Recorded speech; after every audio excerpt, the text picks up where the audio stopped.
you can all tell, talking about my 10 worst movies of the year left me a little out and emotionless and cold and kind of constipated. I gotta do something to make myself feel better. I know. Let's talk about my top 10 best movies of the year. Cue title scene.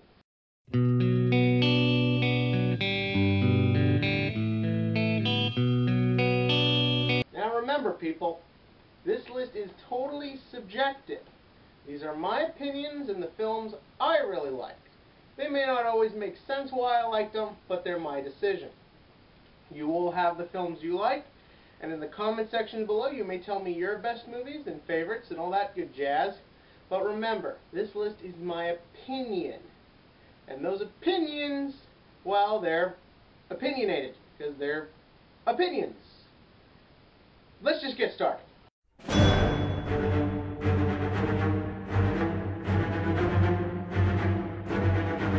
He was once the character no one ever thought would get his own movie. But in 2011, Thor proved everyone wrong and gave us probably one of the best Marvel movies ever. And in 2013, I think we got a better Marvel movie. That's right, I'm saying it, I liked Thor 2 better. A lot of people complained about Malekith being too generic, that the plot got a little confusing, that the humor is getting more and more out of control. I disagree. Except for the Malekith thing, but that's the point. Thor 2 to me is the continuation of what is truly propelling the Marvel Cinematic Universe, the relationship between Thor and Loki. These two had such an amazing relationship. They bounce off each other perfectly. They act together perfectly. The relationship feels real. I thought Natalie Portman was better used. I thought she worked well off both Hiddleston and Eccleston. Whatever these people are called, they're British. Who cares? But I definitely love this movie. Even Kat Dennings felt a little bit in more control, as useless as her character still is. I loved Thor 2. Can't wait for Thor 3. Let's go Paul Rudd as Ant-Man.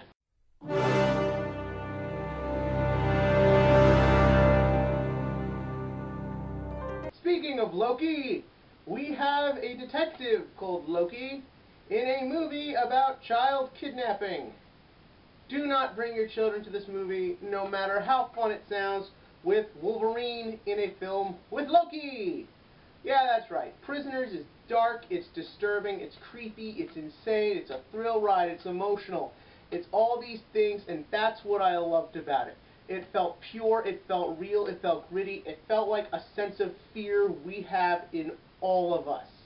I loved The Conjuring, I liked Insidious, but this film truly scared me to my core because it was something that felt so real, and if Jackman doesn't get a little award buzz, which it kind of sounds like he's not, I will be mad. That's why I got this back.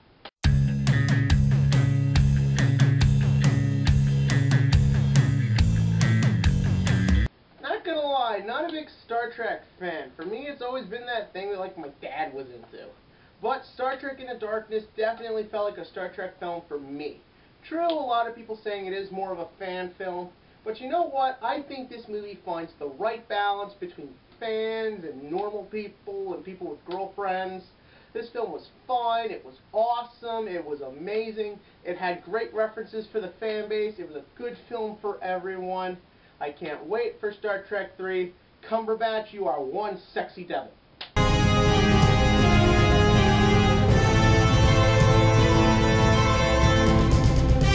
It was my first big thing I did here in Kevin Central, and it was the only big thing I've done that wasn't a total disaster. Thankfully, neither was this movie.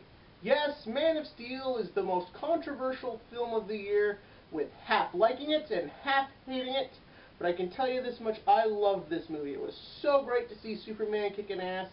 Am I scared for Superman versus Batman? Hell yeah. Am I worried that things are going to go sour for the DC Cinematic Universe? Definitely. And do I feel this film has a few mistakes? Yeah. But it doesn't distract the fact that I feel Superman is back, he's the best he can be right now, and I loved seeing Zack Snyder's vision combined with a well-balanced performance from Mr. Henry Cavill.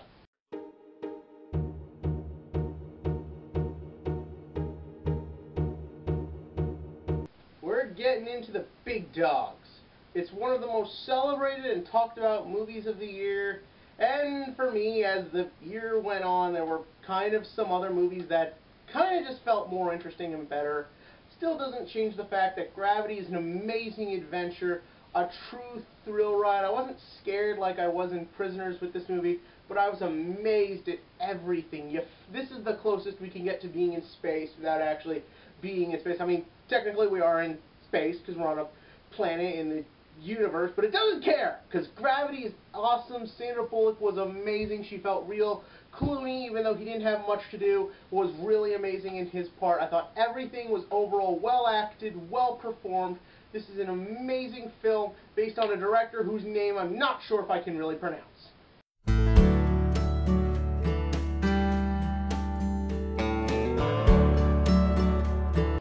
As you all know, the first half of this year was really rough to get through. It took a while for 2013 to really get into the big movies. But you know what? When it got good, it got really good. There were so many amazing films, and sadly, I didn't get to see them all.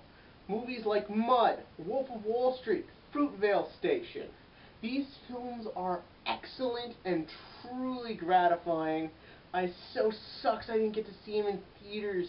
But you know what? I enjoyed every minute of them, and even though I didn't do reviews of them, I'm honoring them here. Matthew McConaughey, Michael B. Jordan, guy from that third film, which I'm kind of forgetting because this is just too awesome. Good job to you all. I hope you all win something. Well, let's face it, it's probably going to be Matthew McConaughey.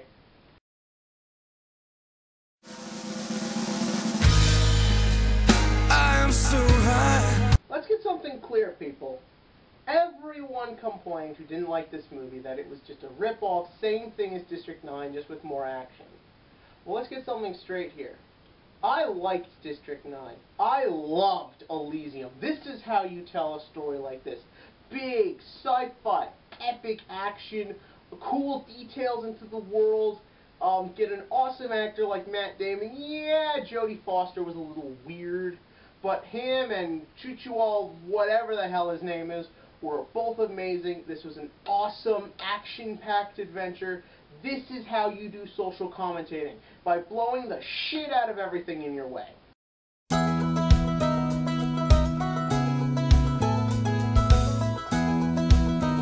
The last movie I reviewed for this year is one of the best.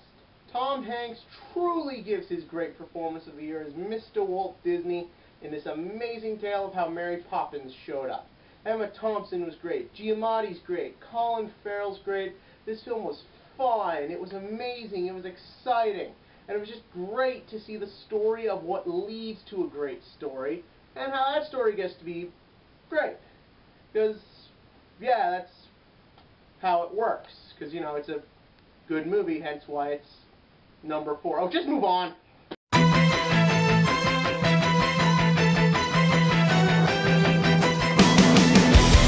Do I like race car driving? No. Do I know anything about Daniel Bruhaha? No. Do I really care about this Formula One European story? No. You want to know what I do care about? This movie. Rush did it. It made me care about Formula One racing. It made me care about this rivalry. It made me care about Ron Howard again. It made me realize Chris Hemsworth is a force to be reckoned with. And hell, it looks like it might win Bruhaha Golden Globe. This movie is awesome. It kicks ass. It's amazing. It's emotional. It's a thrill ride. It takes you through everything. I never thought a race car movie could be like this. But I guess that's what happens when you add Thor into things.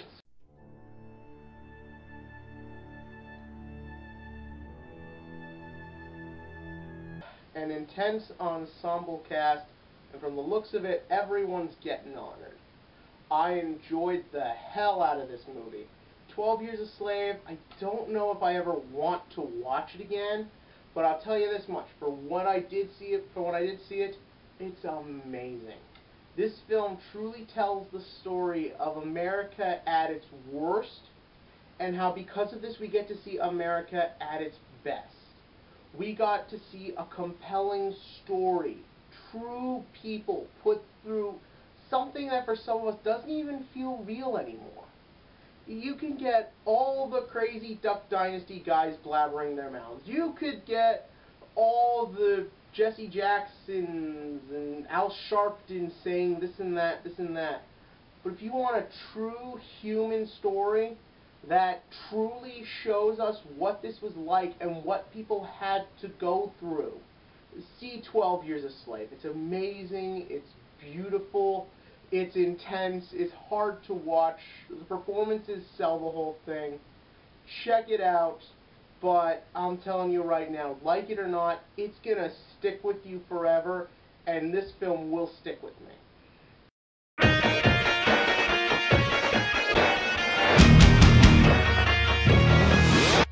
Was there any doubt? This was my first 10 out of 10 ever. This is the most awesomest, fun, dumb movie I've ever seen. Yeah, the acting's not that amazing. Yeah, the story isn't that strong. Who freaking cares? It's giant robots versus giant monsters. I've been waiting for this since I was getting up at 7 in the morning to watch Power Rangers at 4 years old. This movie gave me everything I wanted and more. You felt the passion. You felt the detail, the love, the work, the sweat, the tears that went into this movie. You see it all come out in this visual masterpiece. Okay, maybe it's not the greatest thing ever, but I freaking love it. This film is everything I want when I go to the movies. As great as I cherish 12 Years a Slave and Prisoners and Rush for giving me a true emotional connection, and as much as I enjoy intelligent movies like Elysium, this film is just, it's everything you go to the movies for. Amazement, awesome, action. What could be better? For a lot of people there was better, but for me, this was the best. This was my favorite. Pacific Rim is truly the best time I had at the movies this year, and every film after that has been compared to it and failed because this was my list. And you know what? I'm happy it turned out the way it did. Yeah, maybe it was tough getting started with this YouTube stuff. Yeah, there have been challenges and problems, and I'm sure there will be more in the future. But you know what? Just being able to tell people about films like Pacific Rim, to be able to say that this exists, something this awesome, this fun, and even though, yeah, not a lot of people watch these yet, it's just amazing and it's awesome and I love doing it. I hope to continue, and from the looks of it, 2014 is going to offer some great stuff.